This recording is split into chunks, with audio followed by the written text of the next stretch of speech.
DK online ट्युबमा सम्पूर्ण साथीहरुलाई नमस्कार। म दीपक राज ओझा।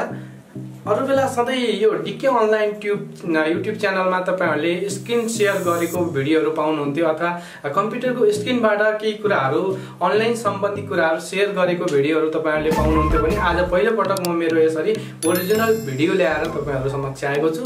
यो भिडियोमा म मेरो केही व्यक्तिगत कुरा, केही यो च्यानलको बारेमा कुरा र केही भोलिको दिनको प्लानहरुको बारेमा कुराहरु शेयर गर्नेछु। साथीहरुसँग चिनजान गरौँ। मेरा सम्पूर्ण सब्स्क्राइबर, शुभचिन्तक सम्पूर्ण साथीहरुको लागि आज म प्रत्यक्ष रूपमा गफगाफ गर्नेछु, खुसी छाट्नेछु भनेर यो भिडियो बनाउन गइरहेको छु।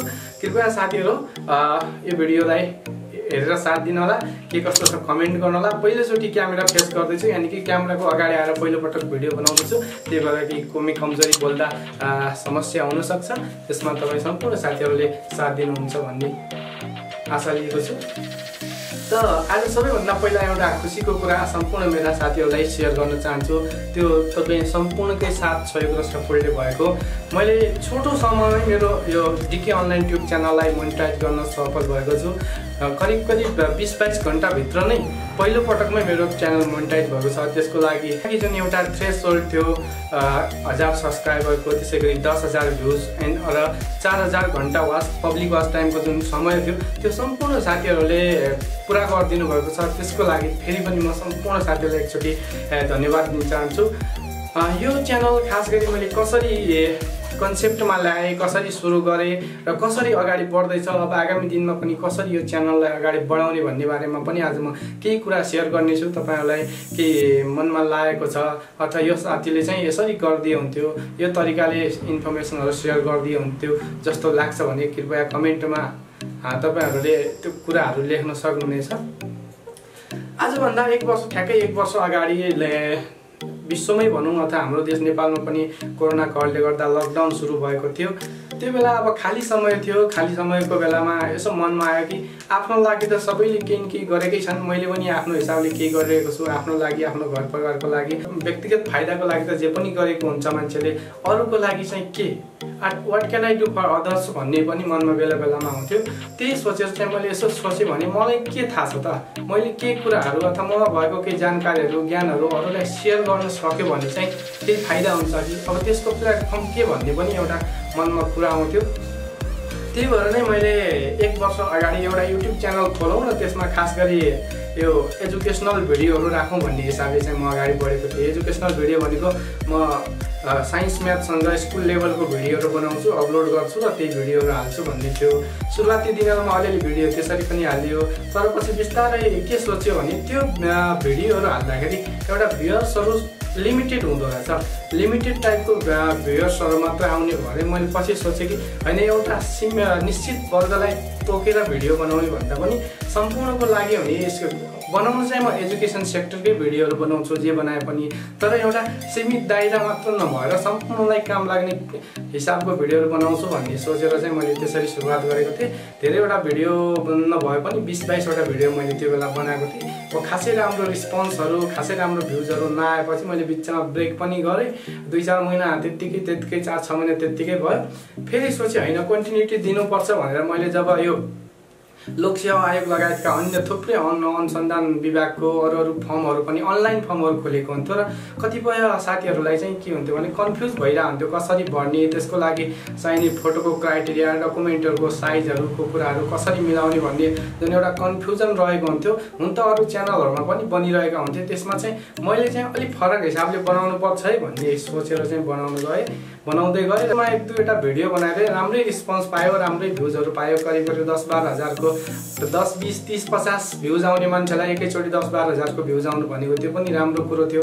सम्पूर्ण साथीहरुले हेर्दिनु भयो र मैले एउटा अर्को फरक चाहिँ के गरेको थियो भने प्रत्येक भिडियोमा मैले आफ्नो पर्सनल नम्बर पनि छोडिदिएको हुन्थेँ, आफ्नो फोन नम्बर छोडिदिएको हुन्थेँ। त्यसैगरी आफ्नो इमेल आइडी, भाइबर नम्बरहरु छोडिदिएको हुन्थेँ ताकि मेरो भिडियोबाट केही कन्फ्युजन भएका कुराहरु छन् भने प्रत्यक्ष रूपमा फोन गरेर मलाई सोध्न सकुन् मेरा सम्पूर्ण साथीहरुले भन्ने सोचेर नै म त्यसरी नम्बर राखिदिएको हुन्थेँ। धेरैको फोन पनि आयो, धेरैको समस्या समाधान गर्नमा अलिकति सहभागी भयो, कतिको समस्या समाधान गरियो पनि।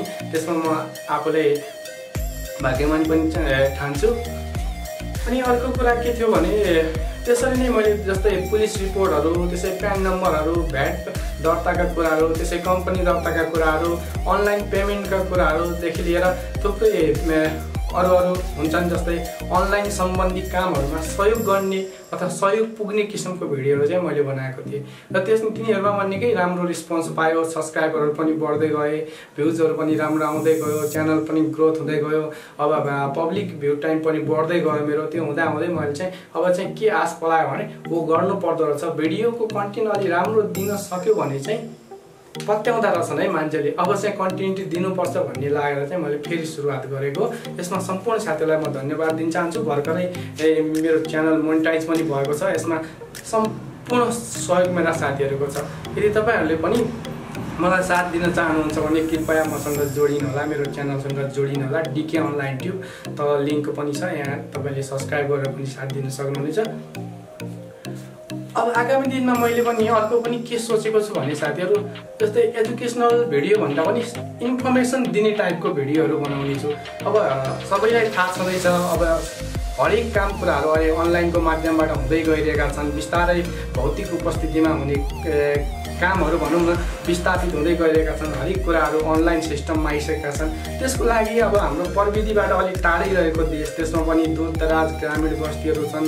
अझ प्रविधिका सामानहरूको समस्या एकातिर छँदैछ भने प्राविधिक ज्ञानहरूको कठिनाइ पनि त्यत्तिकै छ। त्यसमा मैले चाहिँ केही सहयोग गर्न सक्छु कि अथवा युट्युब, फेसबुक लगायत अन्य थुप्रै सोसियल मिडियाहरू चलाउने साथीहरू हुनुहुन्छ, उहाँहरूलाई केही त्यस्तो इन्फर्मेसन दिन सक्यो भने पक्कै पनि केही सपोर्ट हुन्छ कि भन्ने एउटा ध्येय लिएर अगाडि बढ्न खोजिरहेको छु। र प्रत्येक भिडियोमा मेरो एउटा फरक के हुनेछ भने म आफ्नो पर्सनल कन्ट्याक्ट नम्बर पनि त्यहाँ राखिदिनेछु। नबुझेको कुराहरू साथीहरूलाई जतिखेर पनि फोन गरेर सोध्न सक्नेछन् र मैले जानेसम्म, भ्याएसम्म र मैले सकेसम्म उनीहरूको समस्या समाधान गर्नमा चाहिँ एकदम कटिबद्ध रहनेछु भनेर आज यो कुराहरू सेयर गरौँ भनेर नै म खास गरी यसरी भिडियोमा आएको। अरू के छ साथीहरूको, के तपाईँहरूको मेरो भिडियो कस्तो लागेर? सुरुवाती चरणमा छु, कमी कमजोरीहरू पक्कै पनि छन्। म आफैलाई पनि थाहा छ कमी कमजोरी छन्। तपाईँहरूले पनि मूल्याङ्कन गरिराख्नु भएको छ होला। कमी कमजोरी हुन्छन्, बिस्तारै सुधार्दै जानेछु। के सुधार्नुपर्छ मलाई म्यासेज गर्नु होला, कल गरेर भनिदिँदा पनि हुन्छ, अझ कमेन्टमा लेखिदिँदा झनै बेटर हुन्छ। किनकि सबैको सामु त्यो कमेन्टहरू आयो भने मलाई पनि पब्लिक रूममै यो कुरा चाहिँ मैले सुधार्नुपर्छ है भन्ने एउटा भान हुनेछ। त्यही अनुसारले अगाडि बढ्नेछु। अनि अर्को कुरा सम्पूर्ण साथीहरूलाई यो पनि जानकारी गराउन चाहन्छु कि युट्युबमा मान्छे पैसै कमाउनुको लागि युट्युबमा आएको हुँदैन। युट्युबबाट केही आफूले जानेका कुराहरूलाई सेयर गर्छु भन्ने हिसाबले पनि आएको छन्। त्यही हुल र त्यही जमातमा म पनि आएको छु कि मलाई आउने कुराहरू म पक्कै पनि सेयर गर्नेछु र सहयोग गर्नेछु। अर्थात् खास गरी म एजुकेसनल अनलाइन सिस्टमहरू छ जुन अनलाइन सिस्टमको सेक्टरमा चाहिँ केही सहयोग गर्नेछु, फ्रिल्यान्सर सहयोग गर्नेछु भन्ने हिसाबले म युट्युबमा आएको छु। बाँकी अनेक विविध कारणहरू केही पनि छैन। सम्पूर्ण साथीहरूले हेरेर साथ दिनुहुनेछ। उम्रिँदै गएको मेरो युट्युब च्यानलको भ्यूलाई तपाईँ पूर्व मेचीदेखि पश्चिम महाकालीसम्मका मेरा सम्पूर्ण सब्सक्राइबर साथीहरूलाई फेरि पनि म धन्यवाद दिन चाहन्छु। तपाईँहरूकै कारणले गर्दा आज एक स्टेप भए पनि क्रस गर्न सफल भएको छु। अब भोलिका दिनहरूमा पनि म यसरी नै अर्को थ्रेसहोल्ड पार गर्दै जानेछु, त्यसै गरी अर्को स्टेप क्रस गर्दै जानेछु। जति म माथि पुग्दै तपाईँहरूले जति साथ दिँदै जानुभयो भने त्यति नै म पनि माथि पुग्दै जान्छु अथवा त्यही अनुसारले सुधार पनि आफ्नो भिडियोहरू कन्टेन्टहरूमा गर्दै जानेछु। नबुझेको कुराहरू अथवा केही मेरो भिडियोबाट शङ्का उपशङ्काका कुराहरू छन् भने पक्कै पनि तपाईँले कमेन्ट गर्नु नै हुनेछ। कुनै बेला मौका मिलेसम्म फेरि युट्युबमा लाइभ आएर पनि जानकारीहरू सेयर गर्नेछु। अब आजको भिडियोमा धेरै अरू कुरा भन्दा पनि मैले मेन कुरा चाहिँ मेरो तपाईँहरूले गर्दा युट्युब च्यानल मोनिटाइज भएको छ त्यही खुसियाली साट्नुको लागि भनेर चाहिँ खासमा आज यसरी भिडियो बनाउन खोजेको हो। यो भिडियोमा चाहिँ अरू गफगाफ पनि गरियो, साथीहरूसँग यसो चिनजान पनि गरियो। को कहाँदेखि यो भिडियो हेर्दै हुनुहुन्छ, कस्तो लागिरहेको छ मेरो च्यानल र मेरो च्यानलको भिडियोहरू कृपया कमेन्ट गर्नु होला। जो जहाँबाट हेर्दै हुन्छ त्यहीँबाट हेर्दैछु भनेर तपाईँहरूले प्रतिक्रिया दिनुभयो भने अझै पनि मलाई एउटा हौसला प्रदान गर्नेछ।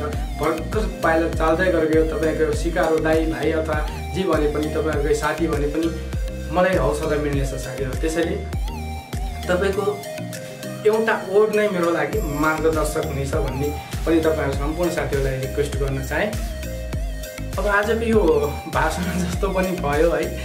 पहिलोपटक यसरी क्यामेराको अगाडि बोल्दैछु, भाषण जस्तो पनि भयो, गफगाफ गर्नु भनेको गफगाफ जस्तो भयो या भएन, त्यो मूल्याङ्कन गर्ने कुरा तपाईँहरूको छँदैछ है। साथीहरू, अन्त्यमा अहिले कोरोनाको हट चलि नै रहेको छ, अझै पनि पूर्ण रूपले निको भएको छैन। विभिन्न भेरिएन्टका भाइरसहरूले गर्दा पनि सङ्क्रमण कायमै राखेको छ। यस्तो अवस्थामा तपाईँ आफू सुरक्षित रहनुहोला, अरूलाई पनि सुरक्षित रहनुमा सहयोग गर्नुहोला, हाँसी खुसी बस्नुहोला, रमाएर बस्नुहोला, सधैँ सकारात्मक सोच राख्नुहोला।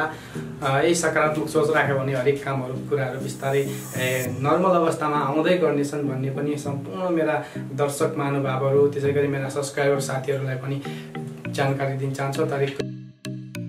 र अन्तिममा फेरि पनि एकपटक जसले मलाई यहाँसम्म पुग्न साथ दिनुभयो सम्पूर्ण साथीहरूलाई धन्यवाद दिन चाहन्छु है। सम्पूर्ण साथीहरूकै कृपाले गर्दा आज मेरो मोनेटाइज हुन सफल भएको छ। अब यो मोनेटाइज भएको यो अवसर छ अथवा तपाईँको जुन सब्सक्रिप्सन तपाईँको भ्युज छ त्यो भ्युजलाई चाहिँ म खेर जान दिने छैन भन्ने पनि यहीँबाट प्रतिबद्धता गर्न चाहन्छु साथीहरू।